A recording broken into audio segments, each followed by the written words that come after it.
Buenas noches. Continuamos entonces con este ciclo de charlas dedicado a la primera carta a los Corintios. En el nombre del Padre, y del Hijo, y del Espíritu Santo. Amén.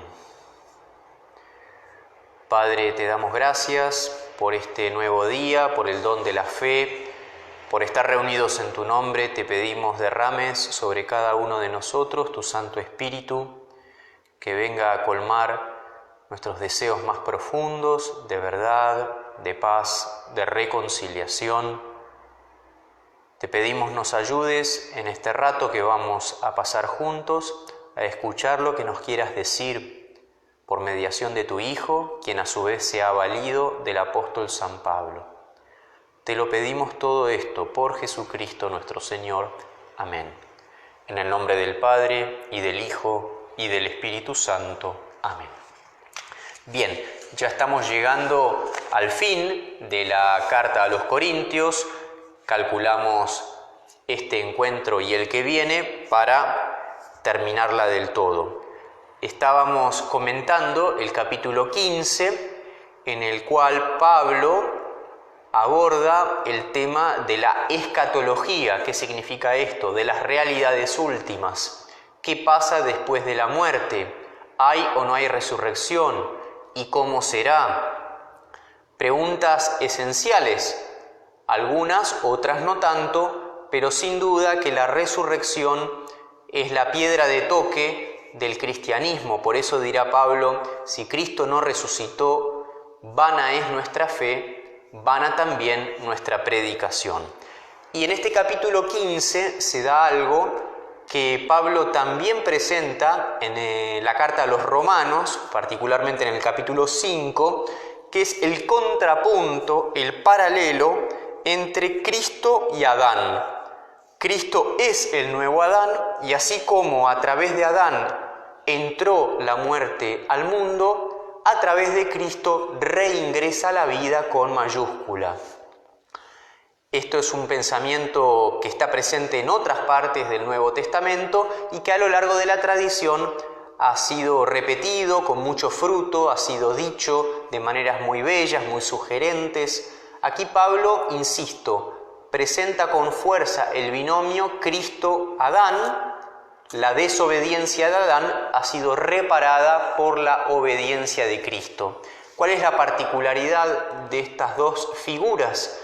Que tienen incidencia universal. Lo que hacen no solamente queda, con una consecuencia personal, sino que son como cabeza de la humanidad.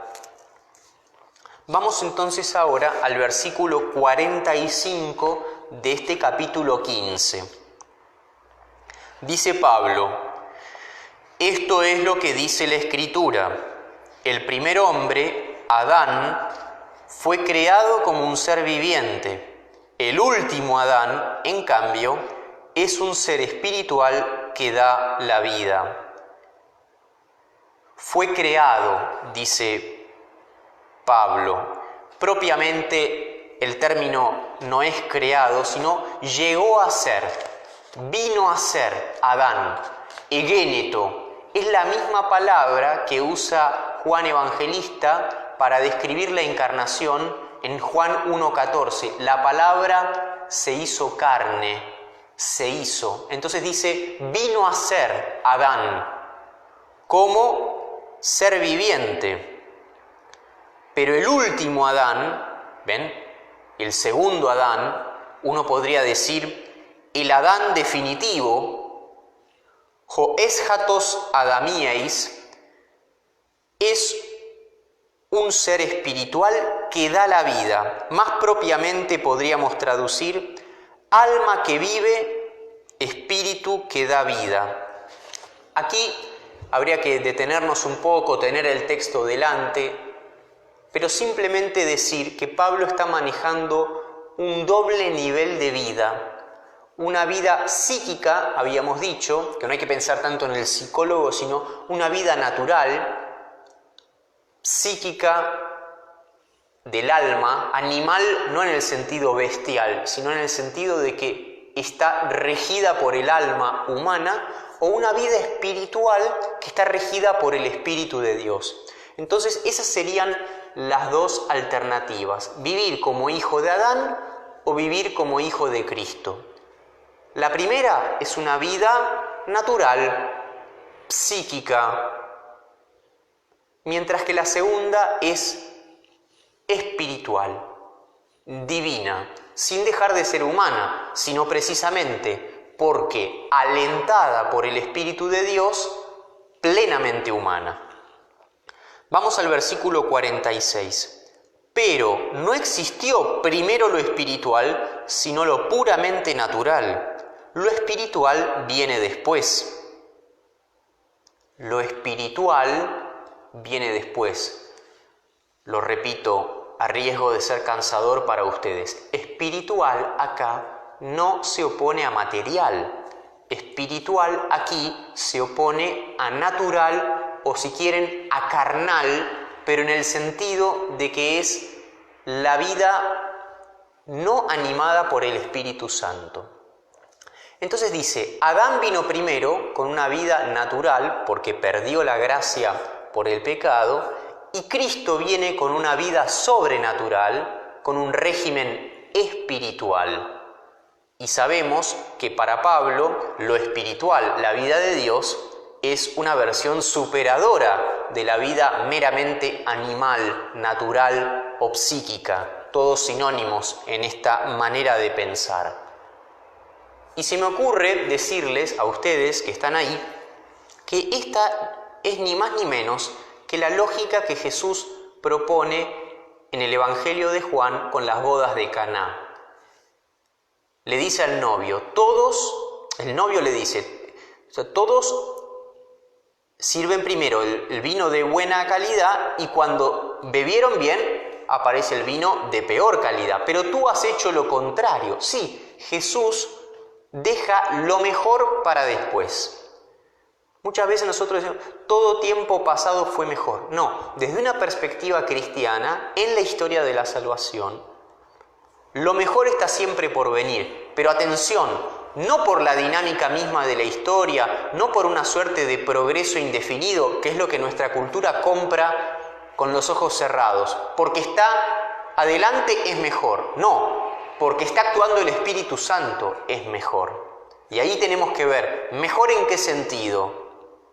Humanamente, psíquicamente, según el criterio del estado de bienestar, o en una perspectiva mejor en cuanto al amor, a la paz, a la reconciliación, ¿no? A veces para llegar a ese estado superador hay que pasar por alguna que otra noche, alguna que otra muerte. Es la dinámica de la Pascua. El vino nuevo no llega sin una cierta crisis. Pero si uno abraza la cruz, que es decir, abraza a Jesucristo, aparece el Espíritu Santo que nos propone una vida mejor. Por eso, repito lo que dice Pablo. Primero, lo puramente natural, lo espiritual viene después. Versículo 47. Los hombres terrenales serán como el hombre terrenal, y los hombres celestiales como el celestial. De la misma manera que hemos sido revestidos de la imagen del hombre terrenal, también lo seremos de la imagen del hombre celestial.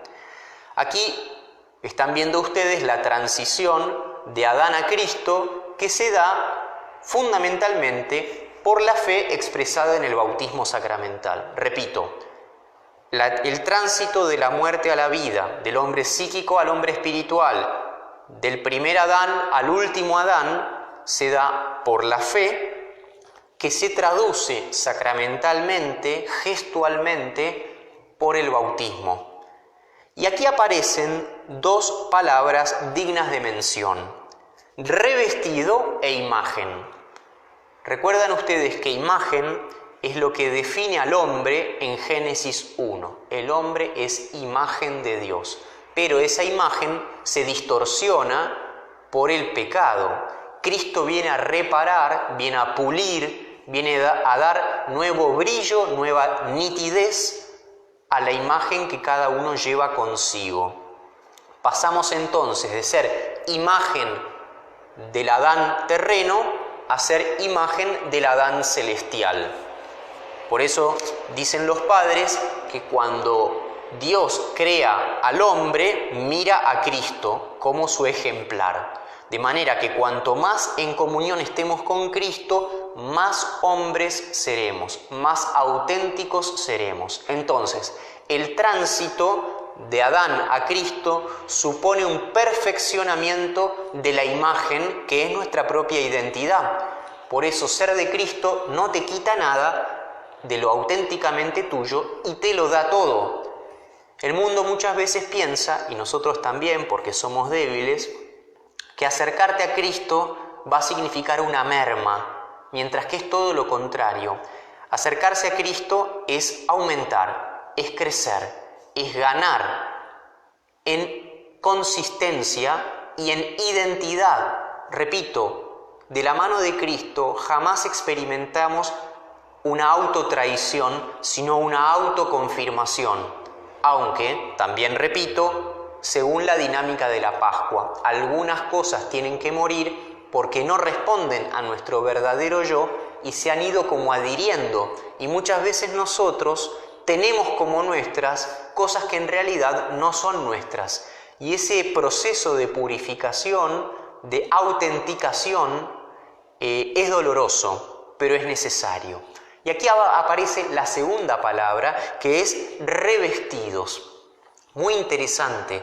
Así como imagen es una palabra que aparece muy temprano en la Biblia, Génesis 1 del 26 al 28, la palabra vestirse aparece luego del pecado original, Génesis 3, y se va a suceder muchas veces a lo largo de la Biblia. Es decir, el vestido, paréntesis, recuerdan ustedes que más atrás en la carta Pablo se refería a la importancia del vestido en las asambleas, el decoro propio del varón y de la mujer, cada uno con su impronta. Ven cómo se sigue hablando del estar vestido. ¿Por qué? Porque a raíz del pecado la desnudez turba al hombre y necesitamos de alguna manera cubrirnos, protegernos de nuestras propias miradas, que no son tan limpias como deberían ser, como son las de los niños.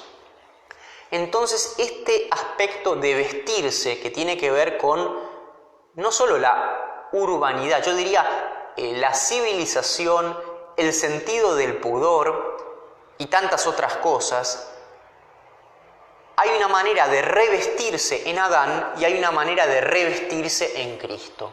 Es decir, la manera de revestirse en Adán fueron esas hojas de higueras que el mismo Dios le hace a Adán y a Eva en el Edén, y va como corriendo a lo largo de los siglos, y todos sabemos la importancia que tiene la moda, la vestimenta. Es mucho más que un código de presencia. Uno puede decir muchas cosas de sí mismo a través del vestido. Y me parece que nuestra cultura, si bien lo vive como algo muy importante desde lo fáctico, le cuesta hacerse cargo de las implicancias que tiene vestirse de tal o cual manera.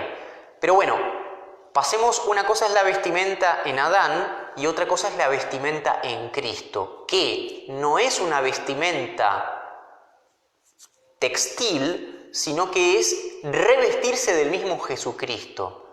Recuerden ustedes que en el bautismo aparece el rito de la vestidura blanca. Desde muy temprano, los cristianos, al bautizarse, se vestían de blanco, revistiéndose de la inocencia, de la luz, de la vida nueva, pura del resucitado. Y así iban por la calle ese día, el segundo domingo de Pascua, en que se bautizaban. Y obviamente llamaban la atención, sobre todo al principio en un contexto pagano. Todavía hoy, si uno va de blanco por la calle, de punta en blanco, llama la atención. Tal vez uno solo no, pero si aparecen 5 o 6 personas todas de blanco, de punta en blanco, uno percibe que no es del todo normal. Bien, este revestirse de blanco forma parte del bautismo cristiano porque es una manera de decir estamos revestidos de Cristo. Pablo lo va a usar en otras cartas, esta expresión, revestirse de Cristo, y aquí lo está empleando para marcar el tránsito. Por supuesto que es un revestimiento interior más que exterior. Versículo 50. Les aseguro, hermanos, que lo puramente humano no puede tener parte en el reino de Dios, ni la corrupción puede heredar lo que es incorruptible. Bien, aquí para que vean ustedes la riqueza de vocabulario y de mente que maneja Pablo, pero no como una excepción, sino como representante de la Biblia, literalmente Pablo está diciendo, les digo, hermanos, que la carne y la sangre no puede heredar el reino de Dios. Entonces, carne y sangre. El traductor traduce humano, de vuelta. Lo psíquico, lo animal, lo natural, es la carne y la sangre, entendido como biología, entendido como una humanidad no atravesada por el Espíritu Santo.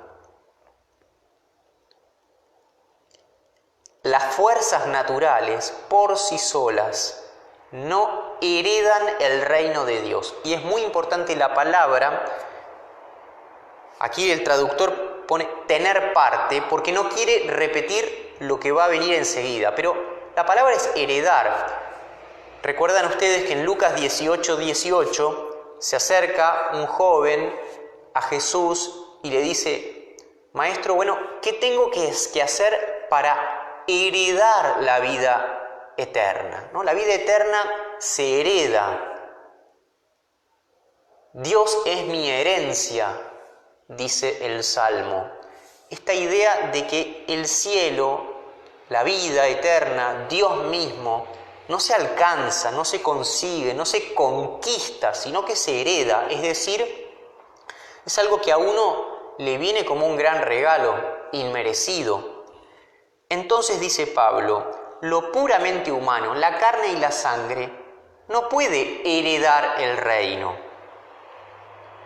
Ni la corrupción puede heredar lo incorruptible. Entonces el binomio es carne y sangre igual corrupción, reino de Dios igual incorrupción. Naturaleza, espíritu. Les voy a revelar un misterio. No todos vamos a morir, pero todos seremos transformados. ¿Qué tiene que ver este versículo 51, este misterio, literalmente misterion, ¿no? Que es como una suerte de secreto, pero que tiene la clave, ¿no? No es simplemente un secreto como que está oculto y punto. El misterio en la Biblia es un secreto que está llamado a darse a conocer, y es un secreto que tiene que ver con las entrañas de la historia. Es de alguna manera una llave interpretativa de los acontecimientos del mundo mismo, y tiene que ver por eso con el plan de Dios. Recuerden que en la mentalidad antigua no existe la historia al margen de los designios de Dios. Entonces Pablo, luego de haber hecho repetidamente la contraposición entre Adán y Cristo, lo natural, lo espiritual, lo corruptible y lo incorruptible, la carne y la sangre por un lado, el reino de Dios por el otro, quiere contarnos cómo será ese tránsito. Como si dijéramos, hay dos tránsitos. Hay un tránsito en vida, que ya dijimos se sella con la fe bautismal, y hay un tránsito post-mortem, que tiene que ver con la escatología, con el más allá.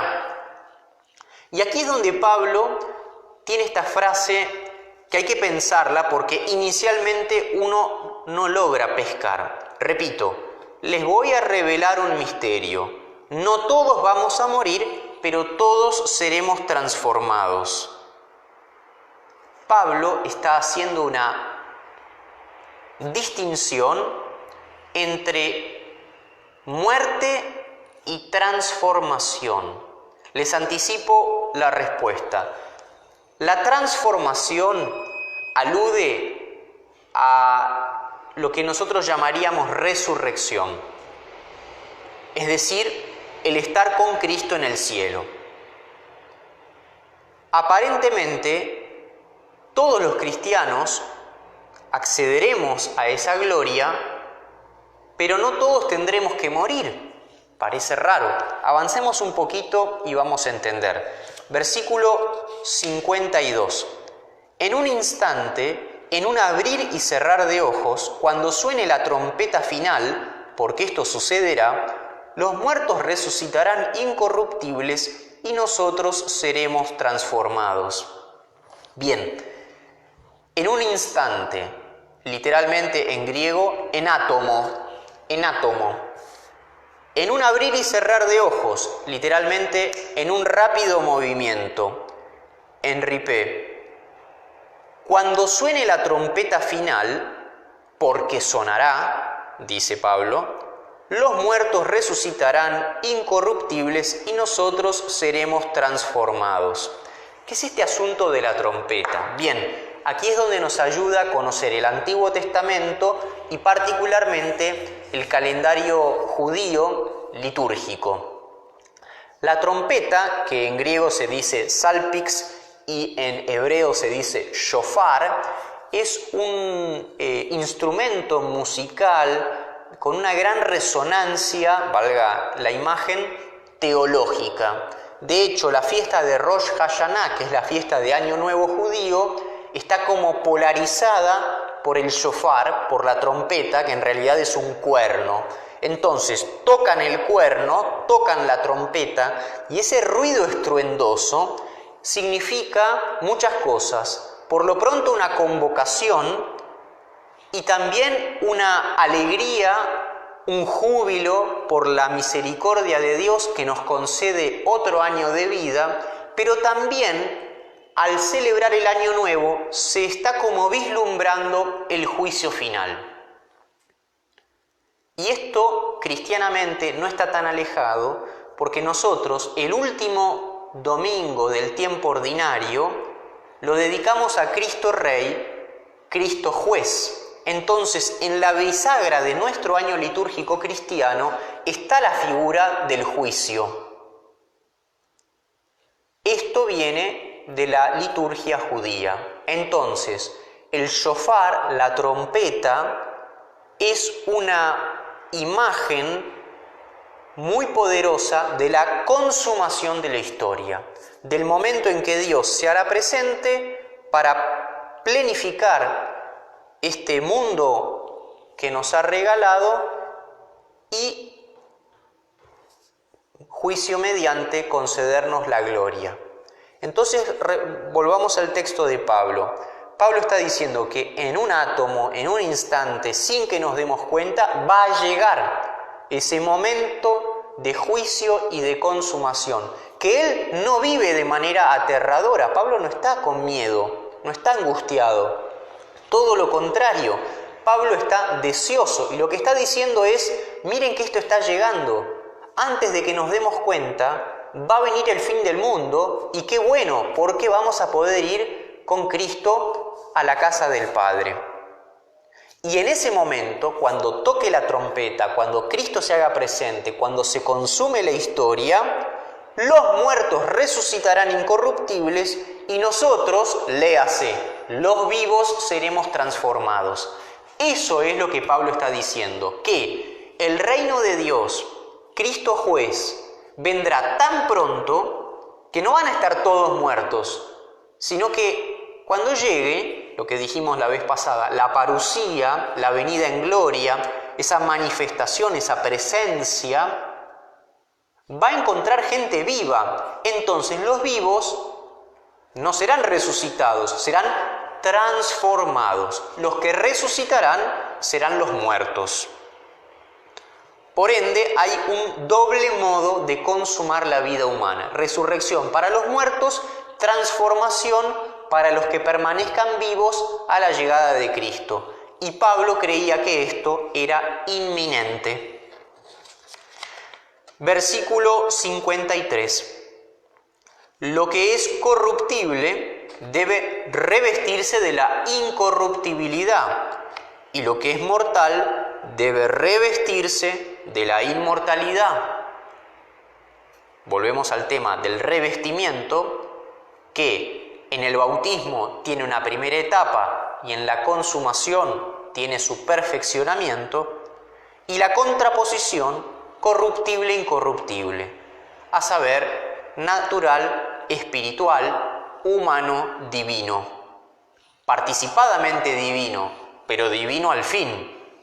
Versículo 54. Cuando lo que es corruptible se revista de la incorruptibilidad y lo que es mortal se revista de la inmortalidad, entonces se cumplirá la palabra de la Escritura: la muerte ha sido vencida. La muerte ha sido vencida. Literalmente dice Pablo, la muerte ha sido absorbida para la victoria o hacia la victoria. Entonces, es una victoria, una derrota de la muerte, pero absorbida, engullida. La muerte fue tragada, fue como evaporada, podríamos decir. Y ese es el cumplimiento de la resurrección de los muertos. Llegamos entonces al versículo 55, que es un versículo con una expresión muy célebre. Pablo dice: ¿dónde está muerte tu victoria? ¿Dónde está muerte tu aguijón? El traductor no repite la palabra muerte, pero allí sí que está. Pu su thanate, vocativo. ¿Qué es un vocativo? Cuando alguien se dirige en una relación de tú. O sea, Pablo se está dirigiendo a la muerte, le está hablando a la muerte, está espetando a la muerte. ¿Dónde está muerte tu victoria? ¿Dónde está muerte tu aguijón? Es decir, típico pensamiento, típica actitud de San Pablo, tan convencido, tan orgulloso, tan afianzado en su fe cristiana, que de alguna manera provoca, burla a la muerte. No solo no se esconde, sino que la enfrenta, arremete, la espolea. ¿Dónde estás, muerte? ¿Dónde están tus temores? Bueno, me viene a la memoria una poesía de John Donne, un poeta inglés de la era del Renacimiento, más o menos, que tiene unos versos muy parecidos, ¿no? No te engrías, muerte. Bien, versículo 56. Porque lo que provoca la muerte es el pecado, y lo que da fuerza al pecado es la ley. Ustedes ya me han escuchado varias veces proponer traducciones alternativas. A veces es verdad que la versión literal no corre tanto, pero en este caso, de vuelta, no comprendo. Porque lo que Pablo está diciendo es: porque lo que aguijonea la muerte es el pecado. O sea, Pablo está diciendo: ¿dónde está tu aguijón? ¿Dónde está eso que me puede dañar? Y acto seguido explica, porque lo que provoca la muerte, pero no es que provoca, lo que aguijonea, ¿no? Lo que pincha,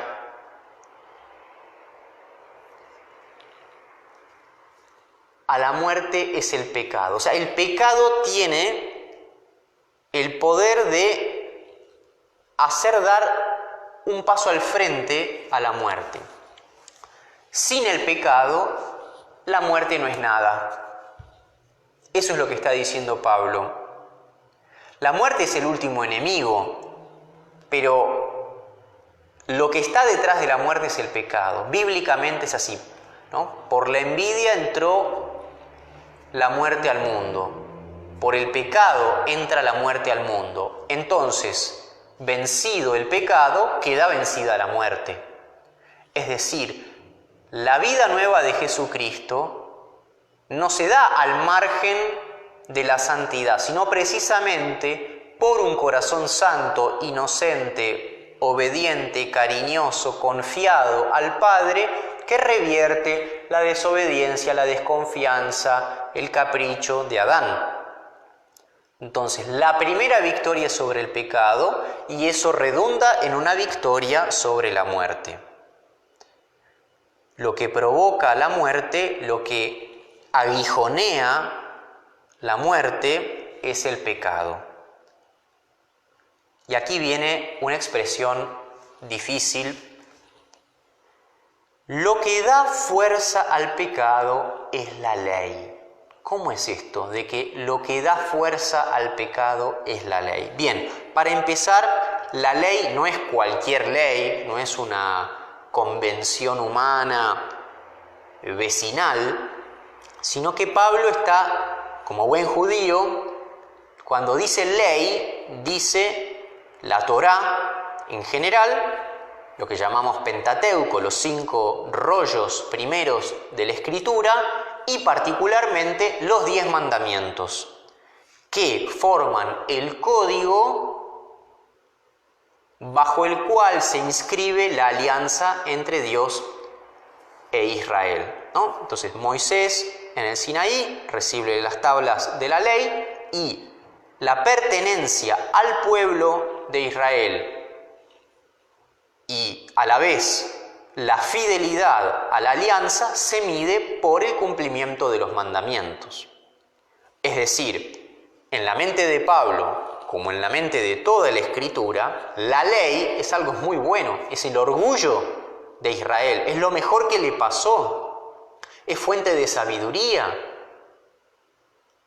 es alivio. A veces vemos la ley como algo pesado, como un yugo, como algo que nos oprime. Nada que ver en el contexto de Israel. Para Israel, la ley es sinónimo del Dios bueno que nos enseña a vivir bien. ¿Qué pasa? Para empezar, a medida que Israel fue infiel a esos 10 mandamientos, empezó a recargar con un montón de normas los 10 mandamientos. Entonces ya no eran 10, ¿no? Eran 613 preceptos que había que cumplir escrupulosamente.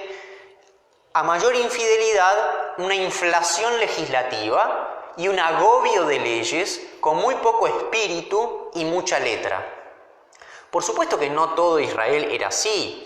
Había mucha gente santa, piadosa, con libertad de espíritu, pero había un grueso que quedaba religiosamente encapsulado, etiquetado, digamos, con poco oxígeno, con poco espíritu, y era el cumplir una serie de normas infinitas, y la verdad que eso, digamos, terminaba como asfixiando. Esa era la sensación de gran parte de Israel, una gran asfixia religiosa que mataba la alianza, que es el vínculo mutuo de pertenencia entre Dios y los hombres.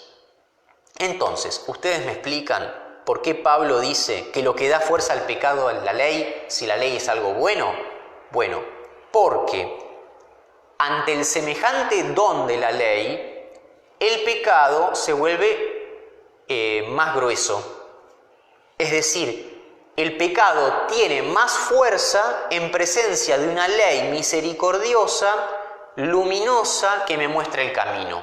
Si vos pecás y no tenías mucha conciencia, bueno, falta leve. Pero si vos pecás con gran conciencia, falta grave.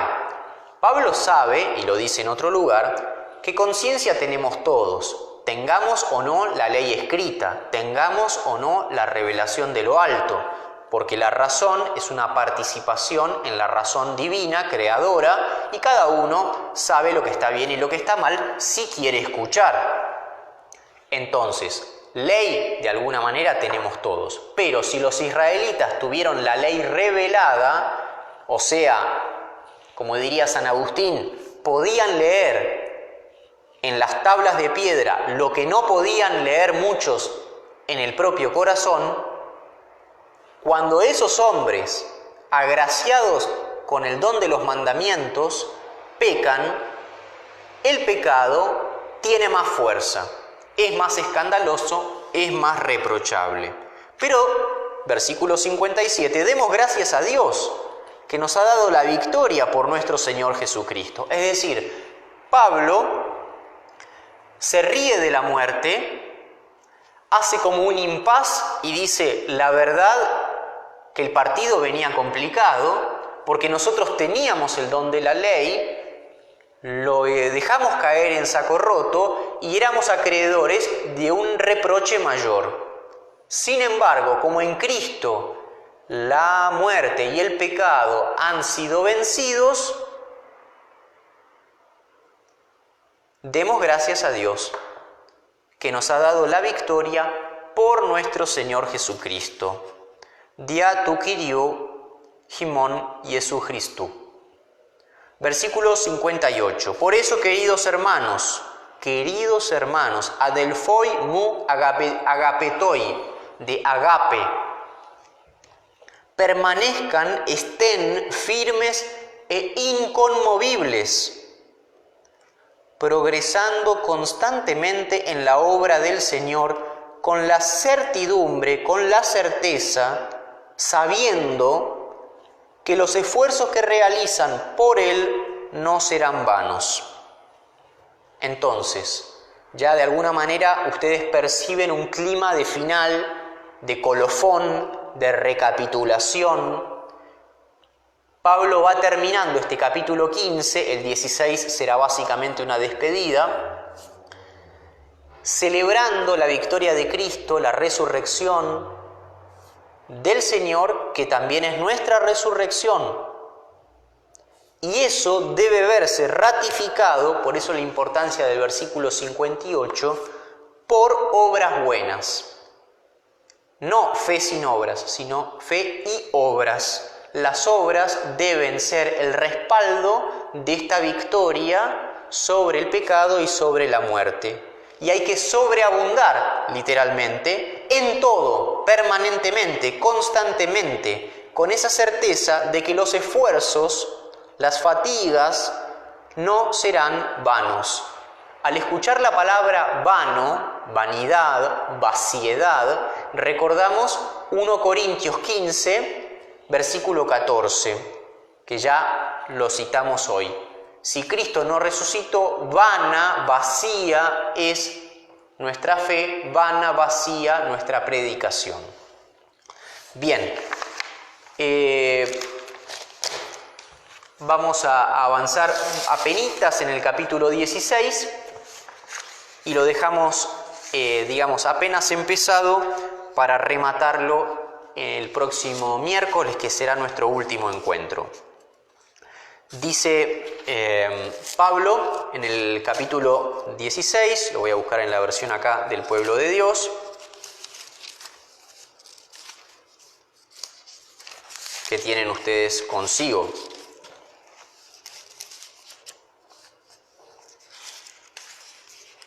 Bueno, le vamos. Y aquí cambia un poquito, ¿no? Porque dice, en cuanto a la colecta en beneficio de los santos de Jerusalén, sigan las mismas instrucciones que di a las iglesias de Galacia. Bueno, es un final, vamos a decir, es un giro un tanto abrupto. Recuerden ustedes que los textos originales no estaban divididos ni en capítulos ni en versículos. La subdivisión de capítulos y versículos es muy posterior, muy posterior. Entonces Pablo aquí hace un giro, repito, es como una sección de cierre que no se explica mucho por la propia carta, pero sí por otras cartas y otras referencias. A saber, sobre todo, la segunda carta a los Corintios, los capítulos 8 y 9, se dedican exclusivamente a este asunto de la carta. Lo mismo hay referencias en la carta a los Gálatas y en el libro de los Hechos de los Apóstoles. Hay distintas teorías. Lo importante es saber que cuando Pablo se encuentra con Pedro, Santiago y Juan, para de alguna manera comprobar si su enseñanza cristiana era acorde con la enseñanza de los demás apóstoles, tras una discusión importante, lo que se considera el primer concilio de la Iglesia, el concilio de Jerusalén, llegan a un acuerdo, y ese acuerdo significa que Pablo no debe olvidarse de los pobres, y entonces durante gran parte de su ministerio va a invertir mucha fuerza en recaudar dinero para dárselo a los pobres de Jerusalén.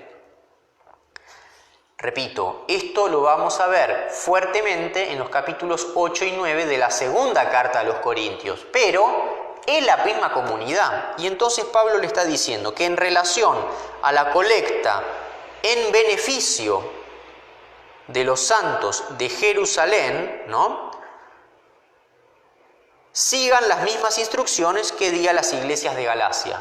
Con lo cual uno deduce que los de Corinto estaban al tanto de lo que se había dicho a Galacia. Seguramente porque las instrucciones dadas a los Gálatas las había dado estando en Corinto, podemos pensar. Si no, ¿cómo es que los corintios estaban al tanto de las instrucciones que había dado a los Gálatas? El primer día de la semana, a saber domingo, que es el día de la resurrección, cada uno de ustedes guarde en su casa lo que haya podido ahorrar, para que las donaciones no se recojan solamente a mi llegada. Una vez allí enviaré a los que ustedes hayan elegido para que lleven a Jerusalén esas donaciones con una carta de recomendación. Si conviene que yo vaya, también ellos viajarán conmigo. Bien, como vemos, está el tema de la logística de la colecta. ¿Cómo debe hacerse la colecta y cómo se debe trasladar el dinero? Podría decir algunas cosas más, las voy a dejar para la próxima, que va a ser un encuentro breve y de cierre de este ciclo, pero ya vayan masticando este tema. Lo de Pablo es permanentemente doctrina y praxis, amor a Dios y amor al prójimo. Y por eso esta carta, que tiene que ver mucho con el tema moral, pero también mucho con el tema doctrinal y litúrgico, concluye con la importancia de registrar al hermano y de que esa solidaridad, que esa fraternidad tenga un correlato económico y no sea palabra, sino también bolsillo. Bien, si Dios quiere nos vemos el próximo miércoles y concluimos con esta profunda y larga carta de Pablo a los Corintios. Que tengan un muy buen descanso y que Dios los bendiga.